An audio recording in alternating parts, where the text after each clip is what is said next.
तो स्वामी शिल प्रभुपाद की, अनंत कोटि वैष्णव वृंद की, नामाचार्य श्री हरिदास ठाकुर की।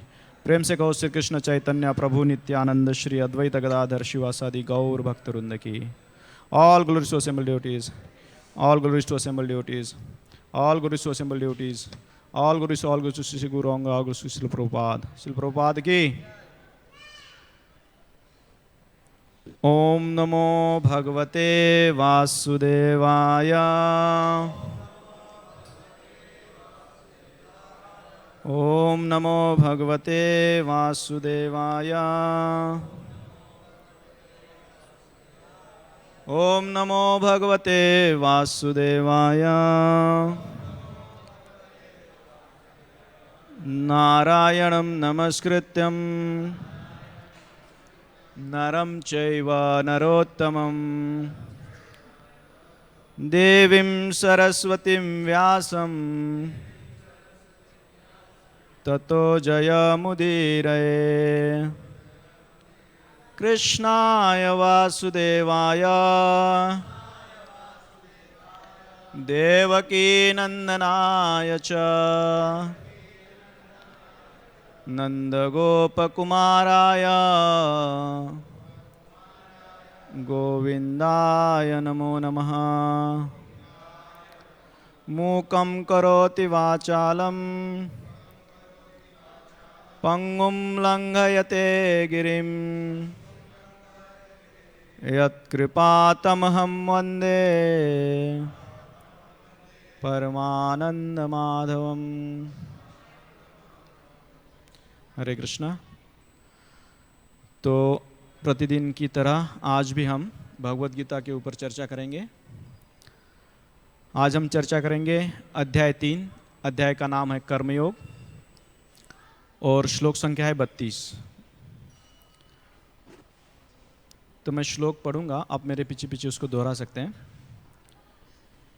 एत्वेतत् अभ्यसूयन्तो नानुतिष्ठन्ति ते मतम् सर्वज्ञानविभूडांस्तान् विद्धि नष्टान् चेतसः। एत्वेतत् अभ्यसूयन्तो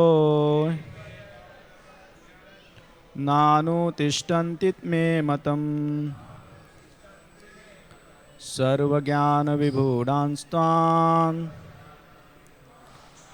विद्धि नष्टान् चेतसः। एत्वेतत् अभ्यसूयन्तो नानुतिष्ठन्ति मे मतम् सर्वज्ञानविभूडांस्तान् विद्धि नष्टान् चेतसः। आप में से कोई दोहराना चाहेगा? एतेतत् अभ्यसूयन्तो नानुतिष्ठन्ति मे मतम् सर्वज्ञानविभूडांस्तान् विद्धि नष्टान् चेतसः।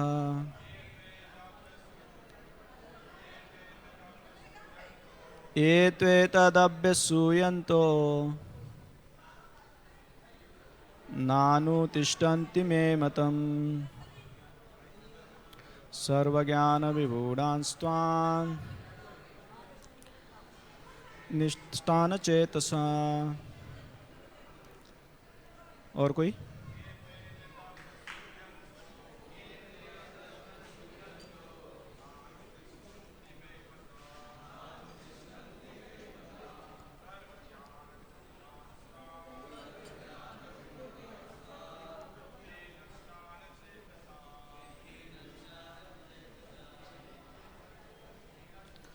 एतेतदभ्यसूयन्तो नानुतिष्ठन्ति मे मतम् सर्वज्ञानविभूडांस्तान्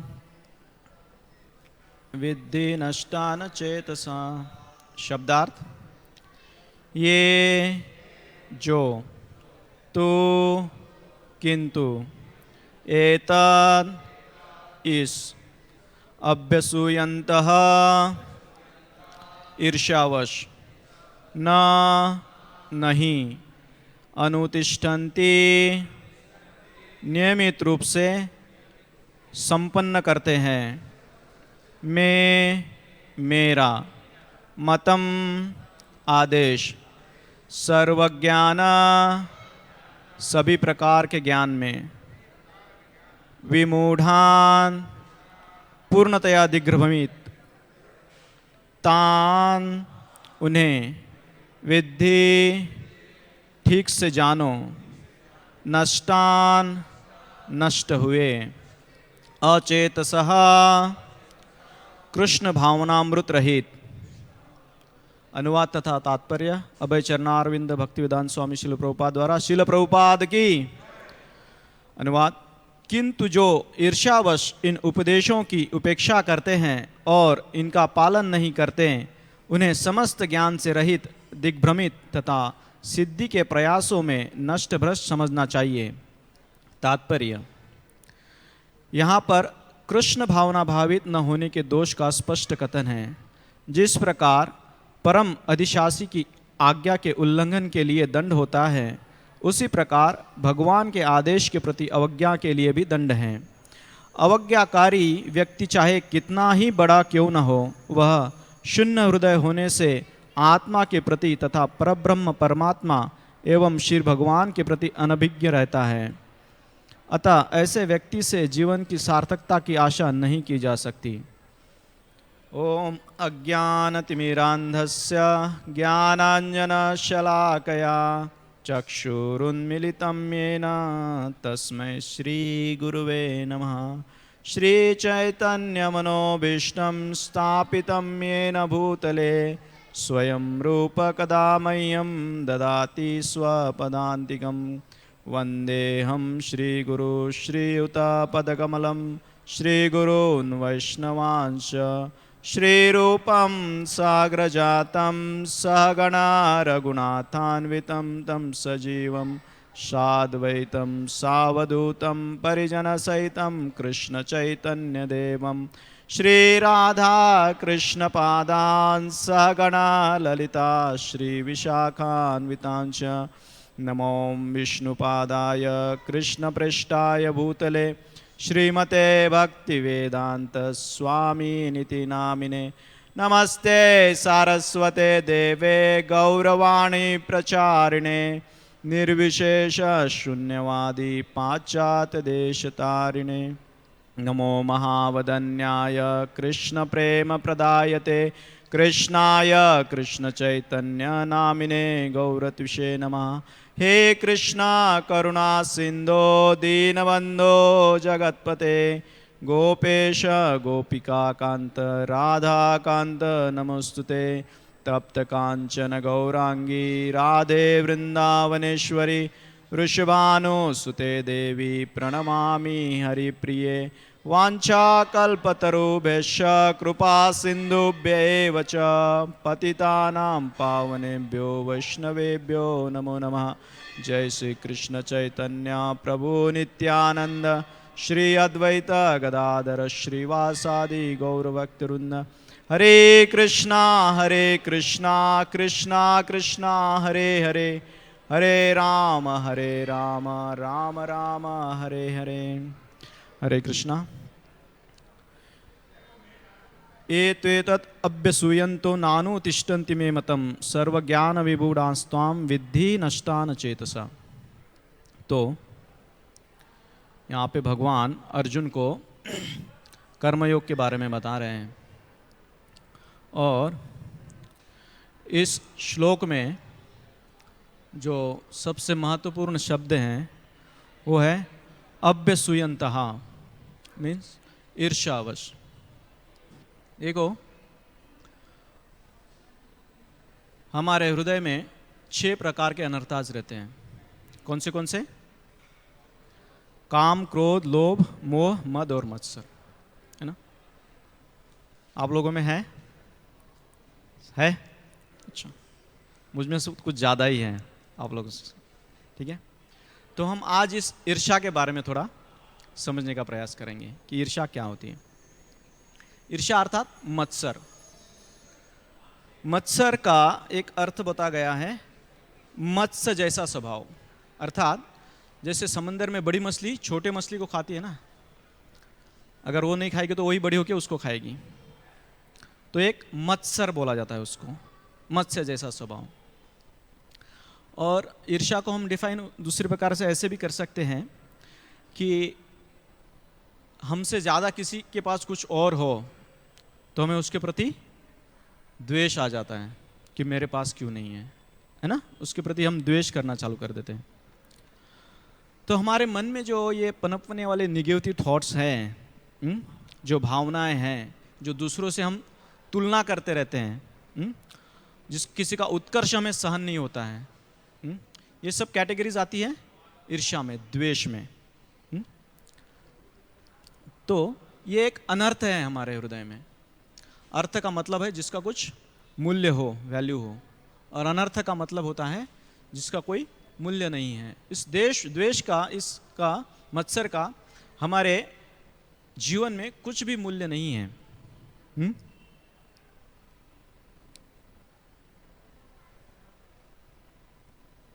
जैसे ये द्वेष हमारे मन में रहते हैं, ईर्ष्या हमारे मन में रहती है ना, तो इसके 3 प्रकार के दुष्परिणाम होते हैं। पहला दुष्परिणाम होता है कि जो द्वेष से भरा रहता है, ईर्ष्या से भरा रहता है, उसका मन हमेशा विचलित रहता है। श्रीमद् भागवतम में 3rd कैंटो 29 चैप्टर और वर्स नंबर 23 में बोला गया है, द्विषतः परकाये मां मानिनो भिन्नदर्शिना भूतेषु बद्धवैरस्य न मनः शांति मृच्छति। अर्थात जो मुझे श्रद्धा अर्पित करता है किंतु अन्य जीवों से ईर्ष्यालु है, वह इस कारण पृथकतावादी है। उसे अन्य जीवों के प्रति शत्रुतापूर्ण व्यवहार करने के कारण कभी भी मन की शांति प्राप्त नहीं होती है। तो पहला दुष्परिणाम है, उसको मन की शांति कभी प्राप्त नहीं होती है। हम दूसरे के प्रति अगर ईर्ष्या रखते हैं मन में, तो आपको पता ही होगा, शायद आपने सुनी होगी ये कथा कि एक शिव जी का बड़ा भक्त था, शिव जी की बड़ी भक्ति करता था, और शिव जी तो आशुतोष है, बड़े जल्दी प्रसन्न हो जाते हैं। तो शिव जी बड़े जल्दी प्रसन्न हो गए, बोले बोलो क्या वर चाहिए। तो बोले मैं जो इच्छा करूँ वो मुझे प्राप्त हो जीवन में। तो शिव जी बोले ठीक है, होगा, बट तुम जो भी मांगोगे तुमसे दुगना तुम्हारे पड़ोसी को मिलेगा। तो बोले ठीक है, कोई बात नहीं। तो ये घर जाता है, अपनी पत्नी को बताता है कि मुझे शिव जी ने ऐसा ऐसा वर दिया है। तो पत्नी बोलती है अच्छा ठीक है, तो हमारा घर तो कुछ अच्छा नहीं है, कुछ अच्छा सा बंगला मांग लो। तो ये प्रार्थना करता है, एक बंगला मांगता है, देखता है कि पड़ोसी के 2 हो गए, इसका 1 होता है तो पड़ोसी के 2 हो गए। तो बोला ठीक है, कोई बात नहीं। फिर बोलते हैं हमारे पास गाड़ी नहीं है, कार नहीं है, तो बड़ी कार मांगता है, एक BMW मांगता है, पड़ोसी के पास 2 BMW हो जाती हैं। अब आती है उसकी वाइफ की बारी, बोले अभी तुमने मांग लिया, अब मेरे लिए मांगो। बोले मेरे को ये इतने इतने गहने चाहिए। तो बोलते ठीक है, हीरो का हार, कुछ उस गहने उसको बोलता है, वो बोलता है, पड़ोसी की वाइफ को डबल में मिल जाती है। अब माता जी का बड़ा एक स्वभाव रहता है, किसी और के पास कुछ ज़्यादा गहने रहे तो थोड़ी ईर्ष्या चालू हो जाती है। तो इसके मन में ईर्ष्या चालू हो गई कि मेरे पति ने तपस्या की, मेरे पति ने भूखे रहे, मेरे पति ने शिव जी को प्राप्त किया, और मेरे से ज़्यादा गहने उनको ज़्यादा जा रहे हैं, हमसे अधिक लाभ तो उनको हो रहा है। तो इसने अपने पति के कान भरना चालू कर दिए, देखो आपने तपस्या की, सब कुछ कष्ट आपने कहे हैं, सब आपने ही काम किया, और फल दुगना फल उनको प्राप्त हो रहा है, ये ठीक नहीं है। तो बोले क्या किया जाए। बोले कुछ तो उपाय किया जाए। तो बोले ठीक है। तो वो शिव जी को मांगता है मेरी आँख फूट जाए, एक इसकी 1 फूटी है, पड़ोसी की 2 फूट जाती हैं। बोलती मेरी 1 टांग टूट जाए, है ना, पड़ोसी की 2 टांगे टूट जाए। तो ये एक द्वेष है, ईर्ष्या है, कि हम किसी का भला हुआ नहीं देख सकते, किसी का उत्कर्ष नहीं देख सकते। तो मन हमेशा विचलित रहता है, ये पहला दुष्परिणाम हुआ।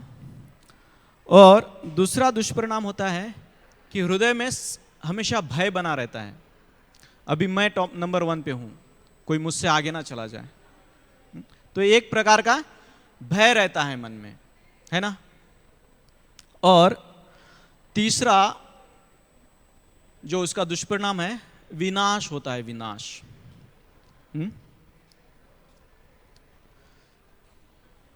जैसे मैंने स्टोरी बताई थी वो भक्त की, शिव जी के भक्त की, वो खुद का विनाश करने पे तुला था क्योंकि द्वेष भरा था उसके मन में।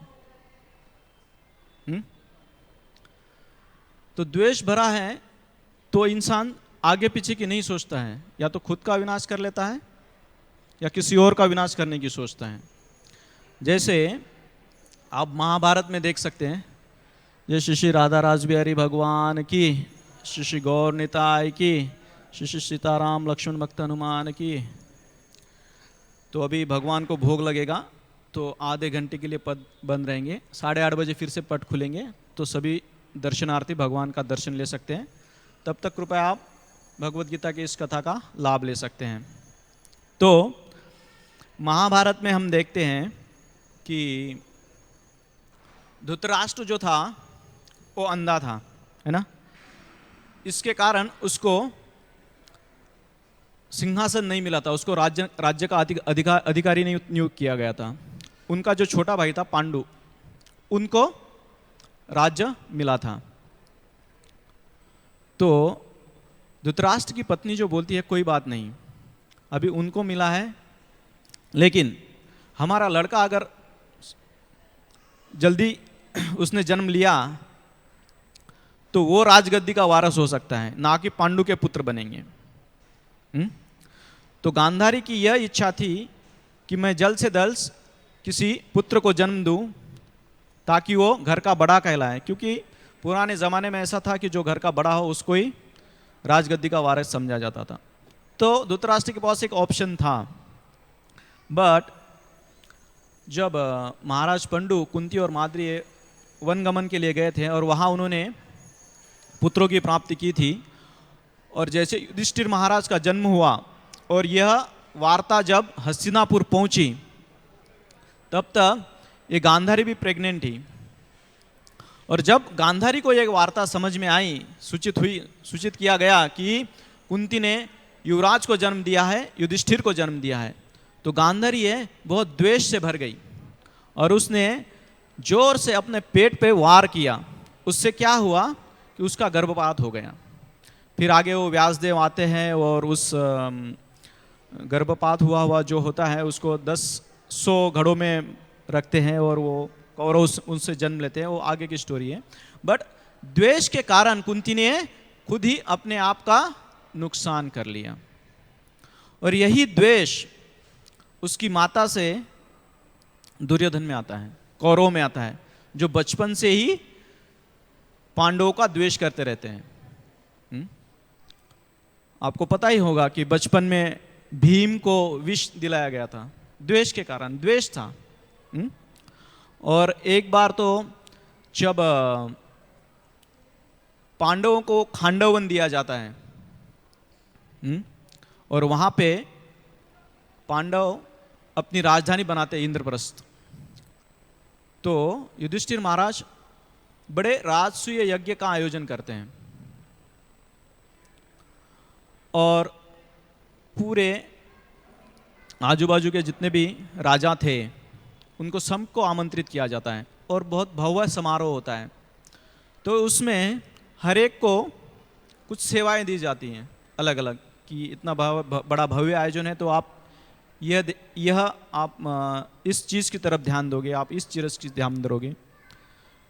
तो भगवान कृष्ण को जो है वो जो मेहमान आते थे उनका आदरातिथ्य करने का सेवा दिया गया था, और दुर्योधन को ये सेवा दिया गया था कि जो भी मेहमान आएंगे वो कुछ उपहार लेके आएंगे, तो उस उपहार को आपको बस कलेक्ट करना है।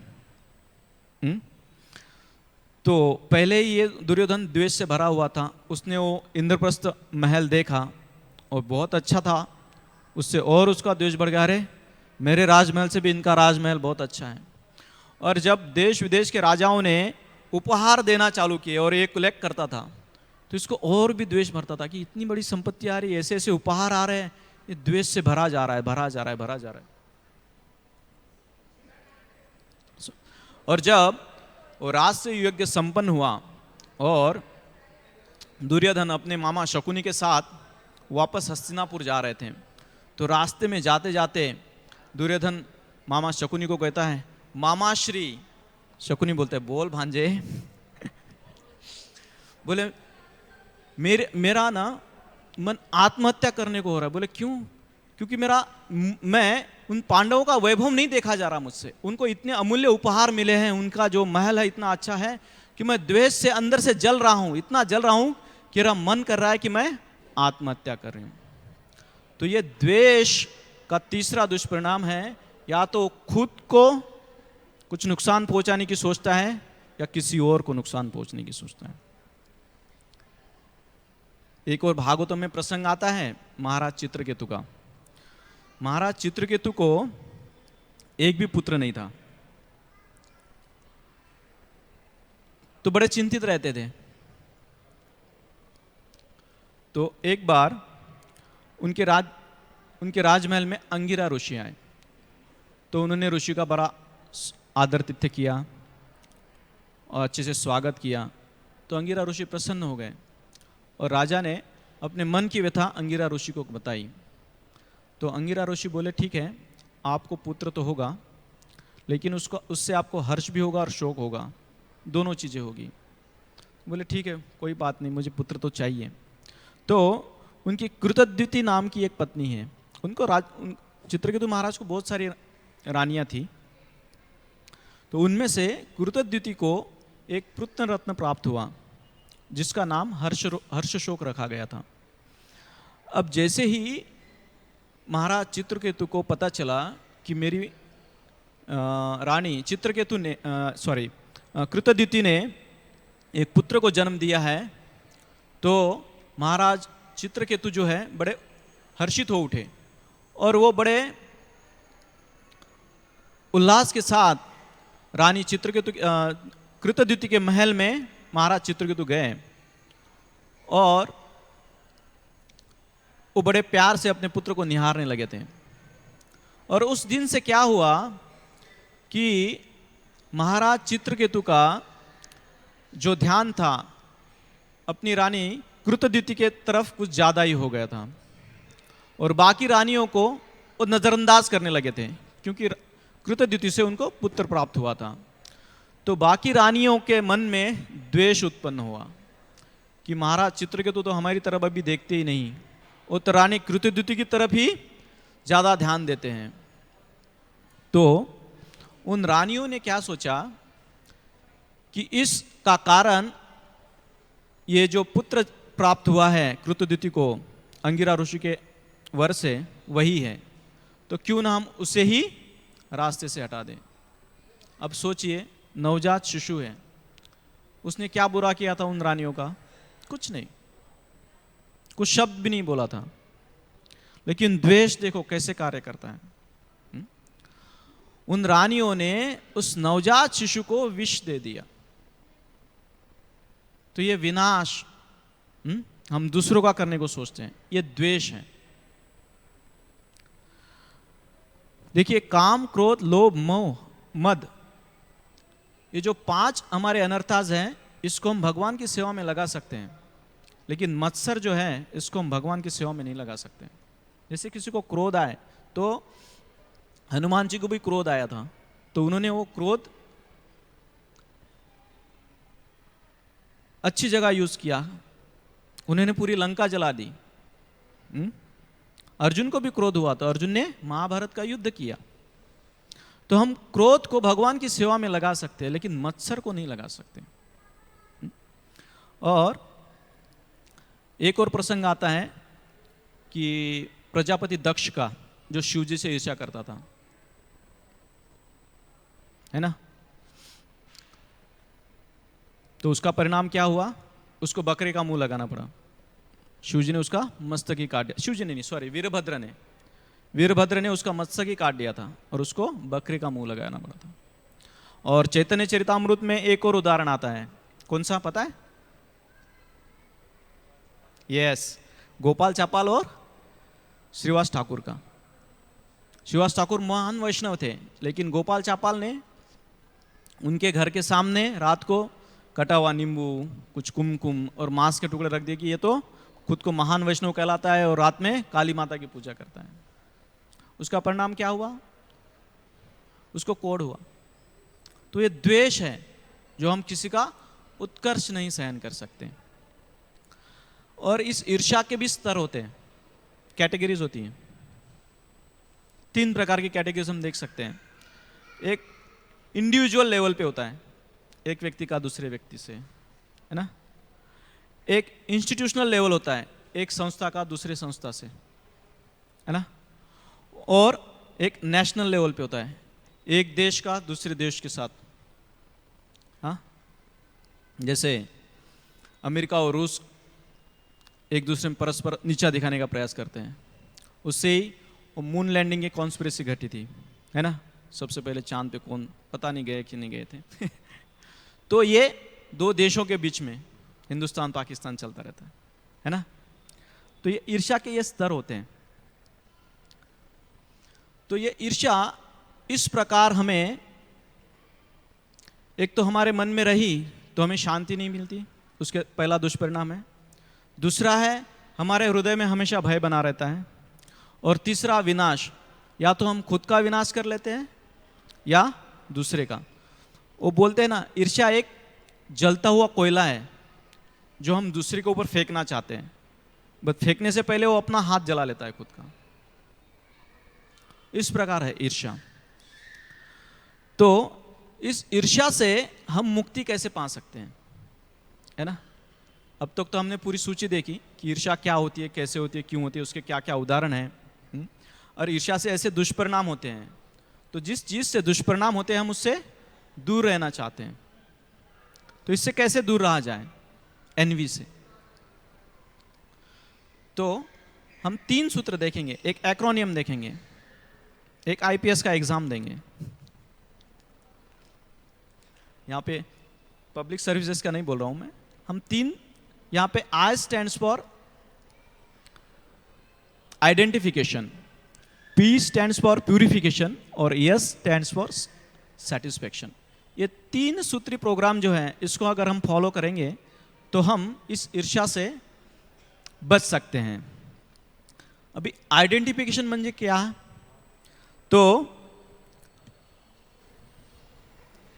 स्वतत्व और परतत्व क्या है, इसको जानना। सत्वत्व मीन्स कि मैं कौन हूं। तो भगवान भगवद गीता में बोलते हैं, देहिनो अस्मिन यथा देहे कौमारम यौवनम जरा। देखो, हम बचपन में जब छोटे होते हैं तो हमारा शरीर कैसा रहता है? छोटा रहता है। जब हम कौमारावस्था में आते हैं, थोड़े बड़े होते हैं, तो वही चेहरा नहीं रहता हमारा जो बचपन में होता है, थोड़ा अलग हो जाता है। और हम जब बुढ़ापे की तरफ आते हैं तो हम उसी तरह नहीं रहते हैं कि जब हम कौमार अवस्था में रहते थे, जब हम जवानी में रहते थे, वैसा चेहरा नहीं था, हमारी झुर्रियाँ पड़ जाती हैं। तो ये शरीर जो है, ये शरीर बार बार जो है वो परिवर्तित होता रहता है, बट फिर भी हमें नहीं लगता कि हम परिवर्तित नहीं होते हैं। तो फिर वो चीज़ क्या है जो हम परिवर्तित नहीं होती? वो है हमारी आत्मा। हम शरीर नहीं है, हम आत्मा है। We are not body, we are soul, we are part and parcel of Krishna. So इस चीज को जान लेना कि स्वतत्व क्या है, मैं कौन हूं, और परतत्व को जानना। भगवान भगवद गीता में कहते हैं, ममई वांशो जीवलोके जीवभूत सनातन। संसार में जितने भी जीव हैं वो मेरे अंश हैं। तो जैसे हम भगवान के अंश हैं, वैसे कोई दूसरा भी भगवान का ही अंश है। इस चीज को हम जान लेंगे। और भगवान भगवद गीता में कहते हैं, सर्वस्य चाहम हृदय सन्निविष्टो। भगवान सबके हृदय में रहते हैं, हमारे भी हृदय में है, आपके हृदय में, सबके हृदय में है। इवन चींटे के भी हृदय में भगवान है। हर जीव जंतु के हृदय में भगवान है। तो जब हम इस चीज को जान लेंगे कि सबके हृदय में भगवान है, तो हम दूसरे के प्रति द्वेष करना छोड़ दे सकते। पर इस तत्व को हमें जानना पहले पड़ेगा, स्वतत्व और परतत्व। ये जो सब चीजें देख रहे हैं, ये सब भगवान की शक्ति का ही प्रकटीकरण है। तो ये हो गया आइडेंटिफिकेशन। फिर दूसरा आता है P फॉर प्यूरिफिकेशन, मीन्स शुद्धता। अभी देखिए, अगर हमें हमारा शरीर शुद्ध करना होता है तो हम नहाते हैं, सोप लगाते हैं, साबुन से नहाते हैं। अगर हमें फर्श क्लीन करना हो तो एक लिक्विड डालते हैं, उसको अच्छे से क्लीन करते हैं। कपड़े धोने हो तो डिटर्जेंट यूज करते हैं, है ना। अगर आपको लैपटॉप की स्क्रीन साफ करनी है तो एक अलग लिक्विड आता है, उसको आप साफ करोगे। फर्श धोने वाला लिक्विड तो यूज नहीं करोगे, है ना। तो एक प्रोसेस है शुद्धिकरण की। तो अगर हमें हमारा हृदय शुद्ध करना है तो उसके लिए भी एक प्रोसेस है। क्या? भगवान का नाम जप करना। हरे कृष्णा कृष्णा कृष्णा हरे हरे, हरे राम राम राम हरे हरे। और कलयुग में बताया गया हरेर नाम एव केवलम कलो नास्तेव नास्तेव नास्तेव गतिरन्यथा।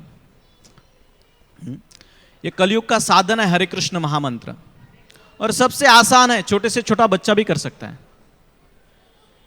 इससे हमारा हृदय शुद्ध होने लगता है धीरे धीरे, और कुछ पैसा नहीं जाता है। आपका कुछ अकाउंट खाली हुआ अभी आपने हरे कृष्ण महामंत्र बोला तो थोड़ा चेक कर लीजिएगा, नहीं तो मेरे अकाउंट में पैसा आ गया हो गलती से। तो बड़ा साधन है, सिंपल है। तो इस प्रकार हम हमारे हृदय को शुद्ध कर सकते हैं। और दूसरी चीज है भगवान को भोग लगाया हुआ प्रसाद ग्रहण करना। ये दो चीजें हमारे हृदय को शुद्ध करती हैं। एक तो भगवान का नाम, और दूसरा भगवान को भोग लगाया हुआ प्रसाद। ये दो चीजें हमारे हृदय को शुद्ध करती हैं। हमारे इस्कॉन के फाउंडर आचार्य श्रील प्रभुपाद जब 1960s में अमेरिका गए थे, तो वहां की यूथ जो है वो ड्रग एडिक्ट हो चुकी थी। आपने सुना होगा हिप्पी कम्युनिटी, क्योंकि उनके पास भौतिक संपन्नता बहुत थी, फिर भी उनके पास सुख नहीं था। आप इस दुनिया की कोई भी भौतिक वस्तु आपको सुख नहीं दे सकती, इसको थोड़ा ध्यान में रखिए। आप पैसों से गद्दा खरीद सकते हैं, बस नींद नहीं खरीद सकते।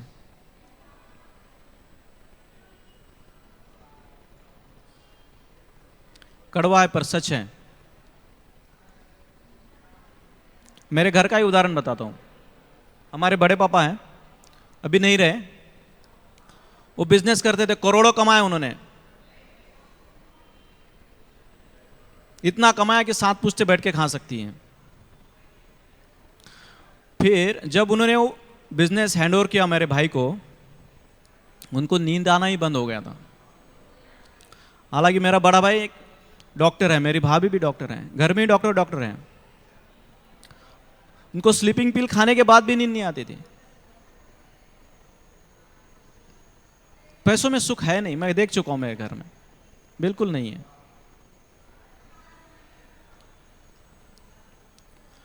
तो दो चीजें, जब प्रभुपाद जी वहां गए थे तो उन्होंने कोई उन हिप्पी लोगों को जो ड्रग एडिक्ट थे, आप समझ सकते हैं जो कोई ड्रग एडिक्ट रहता है उसका अगर आदत छुड़ानी हो ड्रग की तो उसको सप्लीमेंट्री मेडिसिन देने पड़ते हैं, उसके बगैर उसके ड्रग्स नहीं छूटती। लेकिन प्रभुपाद जी जब वहां गए और बाउरी करके एक एरिया वहां पे वो ड्रग एडिक्ट रहते थे, उनके साथ में रहे, और किसी ड्रग एडिक्ट को अगर ड्रग ना मिले तो उसको पागलपन के दौरे पड़ते हैं। एक तो प्रभुपाद जी को मारने गया था चाकू लेके, फिर भी प्रभुपाद जी ने उनको बस 2 ही चीजें बताई। कोई भगवत गीता खोल के अभी जैसे मैं आपको लेक्चर दे रहा हूं ऐसा लेक्चर नहीं दिया था प्रभुपाद जी ने। प्रभुपाद जी ने 2 ही चीजें की थी, एक हरे कृष्ण महामंत्र दिया उनको, और प्रभुपाद जी जो भगवान को भोग लगाते वो प्रसाद खिलाया। इन 2 चीजों से उनका हृदय धीरे धीरे शुद्ध होने लगा। ये बहुत प्रैक्टिकल बात है, ये बहुत प्रैक्टिकल बात है। आप करके देखिए इस चीज को। अंग्रेजों ने पूरी दुनिया को पैंट शर्ट पहनाना सिखा दिया, लेकिन प्रभुपाद जी अमेरिका में गए और अंग्रेजों को धोती कुर्ता पहनाना सिखाया है। ये इस हरे कृष्ण महामंत्र की ताकत है। हमें लगता है आसान है, बट करके देखिए। तो ये हो गया प्यूरिफिकेशन, शुद्धिकरण। और तीसरा है yes, yes for satisfaction, means संतुष्टि।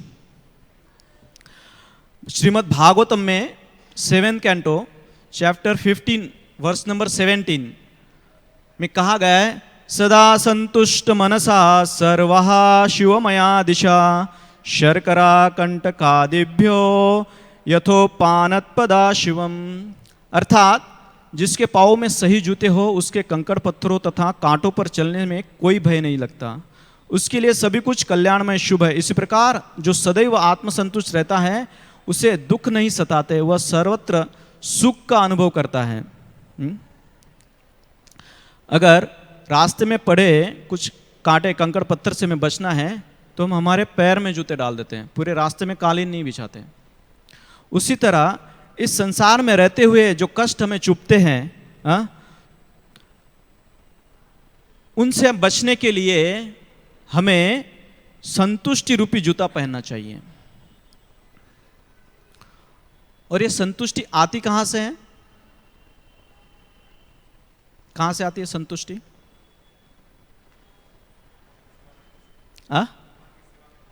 यस, सही है, बट परफेक्ट आंसर है कृतज्ञता से, ग्रैटिट्यूड से। हम जितने कृतज्ञ रहेंगे भगवान के प्रति, उससे हम संतुष्टि हमें अपने आप आने लगती है।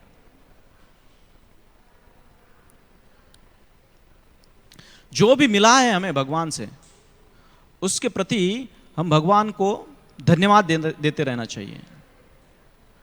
बट हम क्या है ना, जो हमारे पास जो नहीं रहता है उसके बारे में ज़्यादा सोचते रहते हैं, और जो है उसके बारे में नहीं सोचते हैं। यहीं पर हम गलती कर देते हैं। इसलिए हमारे पास जो है उसमें आनंदित रहना होना सीखिए। वो बोलते हैं ना, look at your own plate, अपनी थाली में देखो, है ना। मजा तो तब आता है प्रभु जब फीस्ट होता है ना। और सबसे मेरा जो मुझे पसंदीदा व्यंजन होता है, जो दूसरे की थाली में रखा होता है, उसको थोड़ा ज़्यादा परोसता है और मुझे थोड़ा कम मिलता है ना, तो एकदम ऐसे आंखें आते हैं, ऐसे मुचकुंद महाराज की जैसे वैसे भस्म कर देगा वो भी परोसने वालों को कि मुझे कम क्यों मिला। हाँ, यहीं से हमारी शुरुआत होती है, बाकी तो अन्य और बात होती है ना। तो हमें हमेशा संतुष्ट होना चाहिए हमें जो भी मिला है। वो कहते हैं ना, तेरे कांटों से भी प्यार, तेरे फूलों से भी प्यार, बस तेरी मर्जी पूर्ण हो मेरे यार। जहां विधि रखे राम ताई विधि रही है, और हरे कृष्ण महामंत्र बोलिए। तो ये 3 स्टेप्स हैं, आइडेंटिफिकेशन, प्यूरिफिकेशन एंड सेटिस्फैक्शन। इन 3 चीजों को, इन 3 सूत्रों को आप अपने जीवन में अगर ला पाओ तो आप इस ईर्ष्या को अपने जीवन से हटा सकते हैं, है ना। तो इस प्रकार हम जो अनर्थाज है हमारे, काम, क्रोध, लोभ, मद, मत्सर, इन 6 प्रकार के अनर्थों में से जो ईर्ष्या है, इससे हमें प्रयत्न करके ही, इससे हम क्या बोल सकते हैं उसको, उससे हम निजात पा सकते हैं, इससे हम दूर रह सकते हैं। बाकी के अनर्थों को हम भगवान की सेवा में लगा सकते हैं, काम को लगा सकते हैं। हम वही काम ना करें जो भगवान करते हैं।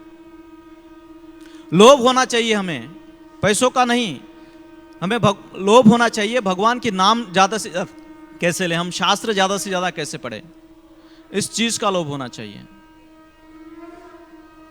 तो इस प्रकार हम बाकी के अनर्थाज को तो भगवान की सेवा में लगा सकते हैं, बट एक मत्सर है जिसके ऊपर हमें काम करना पड़ता है, जिसको हमारे हृदय से निकालने के लिए अगर आप इन 3 सूत्रों को, आइडेंटिफिकेशन, प्यूरिफिकेशन और सेटिस्फैक्शन, इस चीज को अगर आप अपने जीवन में प्रैक्टिस कर सको तो इससे आप निजात पा सकते हैं ईर्ष्या से। ठीक है, हरे कृष्णा। हरे कृष्णा कृष्णा कृष्णा हरे हरे, हरे राम राम राम हरे हरे। श्रील प्रभुपाद की, श्री श्री राधा रास बिहारी भगवान की, श्री श्री गौर निताय की, श्री श्री सीताराम लक्ष्मण भक्त हनुमान की, श्रील प्रभुपाद की, गौर प्रेमानंदे।